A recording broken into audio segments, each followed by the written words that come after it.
Hey, I'd like to welcome you to another episode of Mission Matters.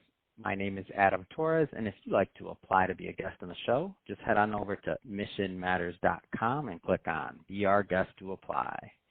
All right, so today I have Rocco Carriero on the line, and he's a private wealth advisor at Carriero Wealth Partners. Rocco, welcome to the show. Hey, Adam. Thank you for having me. All right, Rocco. So I'm excited to get into your book today. If you're a listener and you've been listening to this podcast for a while, you know I love bringing authors on the show and helping them promote their books, and more important, their message. Like, why did they go through all the effort to write a book and to get it out there and to spread their knowledge to the world? So I'm excited to get into this book today, the Three Chords Approach. But before we do that, Rocco, we'll start this interview the way that we start them all, with our Mission Matters Minute. So, Rocco, we at Mission Matters, we amplify stories for entrepreneurs, executives, and experts. That's our mission. Rocco, what mission matters to you? The mission that matters most to us, and it kind of ties in with the idea behind the book, is really to make a meaningful difference in the lives of our readers and the people that we work with. And if we can help people have balance more, have more meaningful relationships with their family, have them take care of themselves better as an individual, and also have super businesses, then we've achieved our mission. Fantastic. Love bringing mission-based individuals on the line to share why they do what they do. So awesome. Maybe just to get us started, of course, we'll get into the book. I definitely want to learn more about your firm. But before we get started, like, how did you get on this journey and really just on this path to helping people with their finances and just finance in general? Like, where did this all begin for you?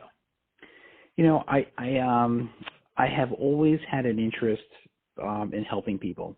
From a young age, I was anybody that needed help. They could pretty much give me a call, whether it was raking leaves, shoveling driveways, installing cable, whatever it was. I've always had an interest in helping people, and I've always had an interest in business.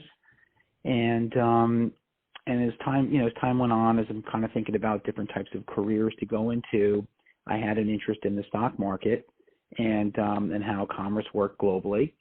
And I said, wow, what's out there that I could possibly do that combines both helping people, that ties in, and that also ties in with financial services, and being a financial advisor and advising people on creating true wealth and balance.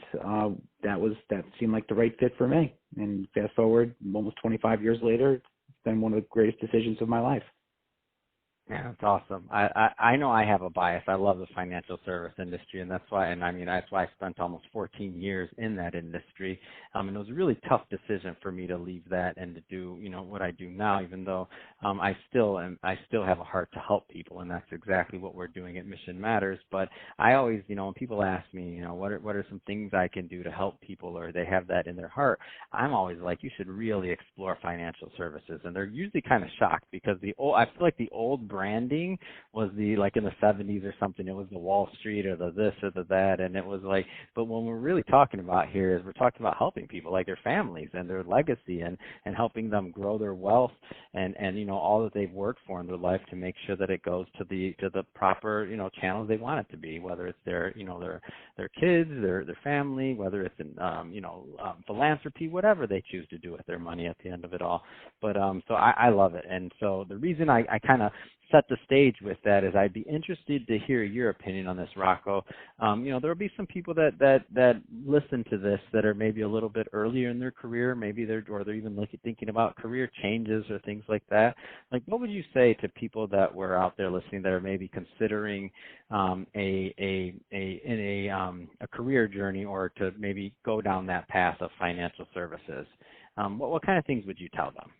I would tell them, I've met so many people that have come in and out of this side of the financial services world, and many of those people that were really good, whether they were really good stock pickers or they were really interested in trading securities, and that, to be a really successful financial advisor, in my opinion, based upon today, you gotta have the ability to be able to relate to people, to be a better listener than speaker, and really helping to align people's goals and objectives with financial services tools.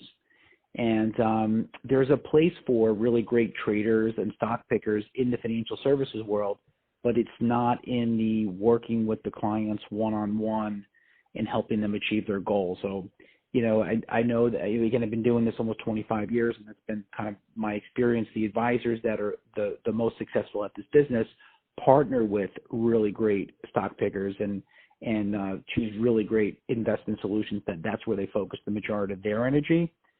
Our advisors, in being a face-to-face, working with clients face-to-face, is to have the skill set to align goals and objectives with those tools to help them achieve their goals and their objectives. Hope that makes sense. It does, and well said, Rocco. I completely agree with you. Like there's two different skill sets. There's somebody that's a planner that really wants to get into the weeds and like help somebody plan their life and reach their goals. And there's somebody else that maybe prefers to battle the market and whatever their chosen asset class is, or other things like that, or style, or anything else like that, trading objective, all that stuff, of course. So completely agree with you there. So just shifting gears slightly, Rocco, I want to dive into this book. So 3 Chords Approach to Life and Wealth Management for Business Owners. Like what was the inspiration behind the book? Well, the inspiration behind the book was, doing this for 25 years, I sat with so many different business owners, probably had 14,000 meetings over the past 25 years. And I saw that, even though that somebody might have been really financially successful, they might have had trouble in other areas of their life, whether it was if they were really great at their business, they weren't really paying attention to their health, they weren't going to see doctors, they might have been smoking, drinking, all kinds of different things that were not helpful in their life. Or I saw somebody that might have been taking really great care of themselves, had a super successful business, but they kind of neglected their families. Or I saw business owners that were really terrific family people, were in great health, but they just were letting their business kind of just fade away. And so the business owner that paid attention to the 3 areas, those are the ones that really had true wealth based upon everything that I got to see in working with these people. All 3 areas. They focused on themselves as an individual, they had super successful businesses, and they were very conscious, and they were terrific family people. Those 3 areas created the true wealth. Wow. And when you say it like that, it sounds so simple, doesn't it, Rocco? It is so hard. It sounds so simple. It's like, just do these 3 areas and you're good. And obviously, like that's what the book's about, is helping people maybe accomplish these goals and helping them plan out to them. But when I hear you say it, I'm like, yeah, that makes a lot of sense. And to get to the simple is the hard part, right? It is hard, and it's not that you do all 3 of those things at once. You have to be conscious of all three things, but you're doing all 3 things individually, and that's what makes up it. But it is hard. It is really hard. Yeah. And so I guess taking it a step further, let's maybe and obviously I want the audience to go out there and to pick up a copy of the book, so we won't get into all of it, but I do want to give a flavor of kind of maybe how the book is written, and also maybe share some stories from there or some tools, because I want the audience to walk away with that. I guess the first thing I'd ask is this a book that the majority can read, or is this like a highly financial technical book? Like, give me a flavor for the style of writing. I didn't write the book for the highly savvy financial person. I wrote the book with financial planning concepts that everybody could understand, and then with the financial planning concepts, which are terrific, and that applies to people that are, whether you're worth $1 million or you're worth $100 million, certainly applies to you. And then I wove in the 3 Chords approach into the financial planning concepts of the book. So it's a very useful tool for somebody that may have a little experience, no experience, or even or really a lot of experience. I've had highly skilled financial people read the book, and it's created an impact on them, not necessarily maybe because of the financial stuff they knew, but because of the 3 Chords approach. great. Let's get into the chords themselves, and I don't know if we want to do this by number or what, but like in any particular order, completely up to you. But let's say what is the first chord? The first chord that we focus on in the book is the chord of basically yourself as an individual. That is it's basically, are you taking care of yourself? Are you exercising? Do you have your own, personal goals, hobbies, interests? We tend to put ourselves last, and in the book we talk a lot about ourselves as individuals. We don't want you to forget about yourself. We want you to live your life and get everything you want out of life for yourself. And so that's the first chord. And so now I don't want to oversimplify the topic, number one, but I know it's going to be different, right? From person, from their expertise, from their their socioeconomic status, where they're at, what stage they're at in their life. Of course, there's a lot of variables. But I know you've been in the business for a long time. Where do you find that? What are some of the themes or opportunity areas where you feel maybe people are maybe working on this chord and they just don't quite hit what they wanted to do or reach that goal? I would say that they don't. If you think about calendaring your life, they'll spend more time maybe doing a financial plan or figuring out how to make more money or figuring out, or going to games and doing things with their family, but they're not scheduling their own regular doctor's appointments. They're not going to the gym. They're not paying attention to their diet. They don't have, they're putting themselves last all the time. They're running themselves into the ground. And, those are all things that are, we tend to think that, we're Superman, or Superwoman, we're a lot tougher if we don't do those different things. But, to be around and enjoy your financial rewards and to enjoy your family, you got to pay attention to yourself too. That's great. Let's tackle the second chord, please. Sure. Well, as we take a look at the second chord, which is we took a look at family, right? So family, whether a lot of what we saw was unfortunately these high charging business owner people, many of them had been married a few times, had very difficult time with relationships, and not because they didn't care. It was because they were so dedicated to their work and they were dedicated to their work to support their family, but their family really wanted them there, and they were constantly torn. So the concept of around, the chord of family is, recognizing what you have, doing goal planning around the things that you should be doing with your family, just like how we do business planning. I do planning for myself as an individual. I do planning for as a family, like where are we going? What are we doing?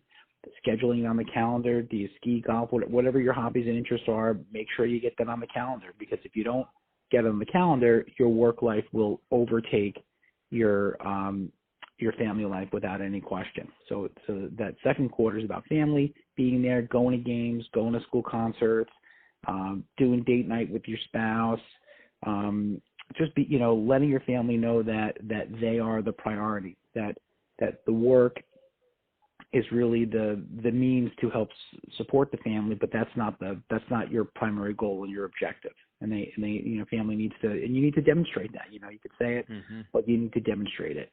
Here's a quick story that was in the book. I had a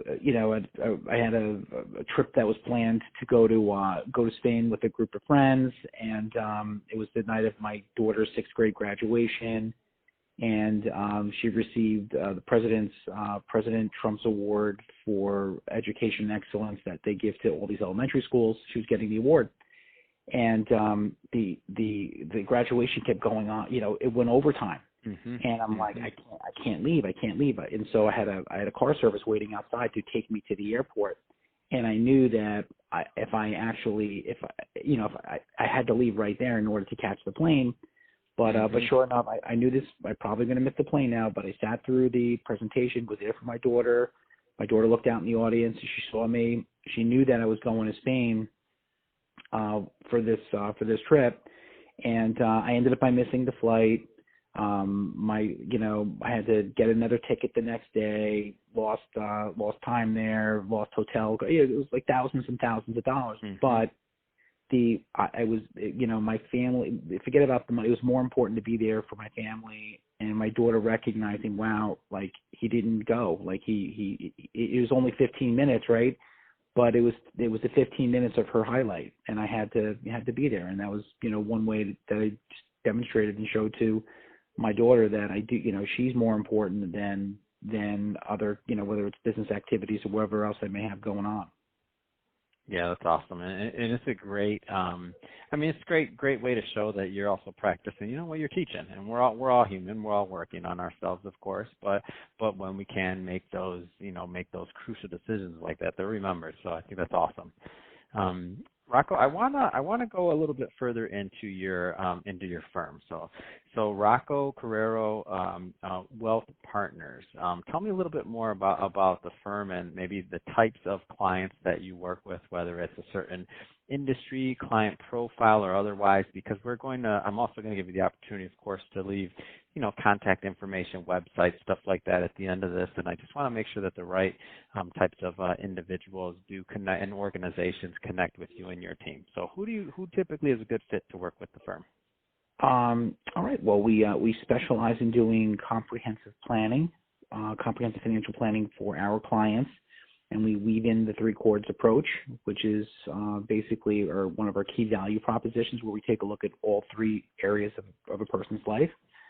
And then our typical clients are business owners, entrepreneurs, CEOs. That's who we usually work with. Most of the clients that we work with, have the minimum of $2 million of liquid investable assets. There's lots of times that we get calls and we speak with other people, not that we don't want to help them, but we try to limit the amount of new clients that we take on every year in order to keep our quality at a very, very high level where people get immediate responses. We try to have kind of almost like a Ritz-Carlton service model. We've done training at the Ritz-Carlton. We've done all those different types of training and development to ensure that people are receiving the efficiency of like FedEx or UPS, but with but really doing it in a Ritz-Carlton way. So a lot of different niches or types of individuals that you could work with. And one of the ones that you mentioned was business owners. Now, I haven't managed money or been in the industry for a long time, but that was always my sweet spot. And I just love working with business owners. They're just, to me, it's just always had a special connection. Why did you choose to work with business owners? Like, what's the affinity? I'm always curious to hear people's response on how they landed on that, because it's not, and I'm not saying you're saying this, Rocco, I'm saying it. So Adam, they're not always the easiest type of clientele to work with, but I always found it so rewarding. Like, why choose to work with business owners? Business owners are they're demanding, but they're really good at delegation. If they're a really good business owner, and so if they like you, they trust you, they're going to delegate that responsibility to you. I've been around business owners my whole life. My dad, and this is in the book, he had a tailor shop, so I grew up watching his business and how he interacted with his customers, and I've always been able to relate to business owners really well. I feel very comfortable around them.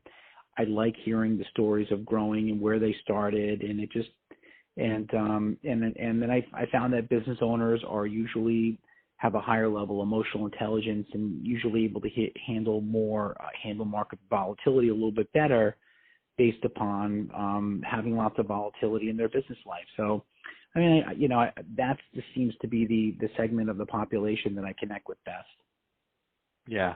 And I never really made that connection until much later in life, where I was like, oh yeah, my dad was a business owner. So some of those conversations were similar, like they were different. But hearing you say that, I'm like, I was kind of wondering, I'm like, yeah, it makes sense. Your dad was a business owner, so it's almost like just that somewhat of that connection. It just happened. So it's awesome. So Rocco, first off, I just have to say it's been great having you on the show. I really enjoyed learning more about the three chords approach. I hope my audience did as well. If somebody's listening to this and they want to connect with you and your team, whether it's about the book or whether they want to inquire more about the services and maybe how you can help, what's the best way for people to reach out? Best way is to go to our website, which is roccoacarriero.com. That's ROCCO, middle initial A, last name spelled CARRIERO.com. And you can take a quiz that we created on there, and you can send an email, and I'm happy to talk with anybody if you'd like my help. Fantastic, and we'll put all the links and stuff like that in the show notes so that the audience can just click on it and head right on over and check out the content and information. And speaking of the audience, if this is your first time with Mission Matters, we're a platform that's all about bringing on entrepreneurs, executives, and experts, and people that really just have a mission, something they're passionate about, and that they want to share with the world. We're all about amplifying that and giving them a platform to do so.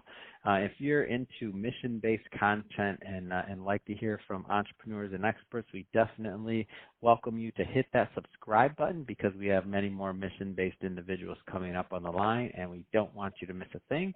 And Rocco, really a pleasure having you on the show again, and wishing you the best of luck with Three Chords Approach. Hoping that my audience will go out there, pick up a bunch of copies so that they can also benefit from the information as well. So thank you. Thank you, Adam. Really appreciate it.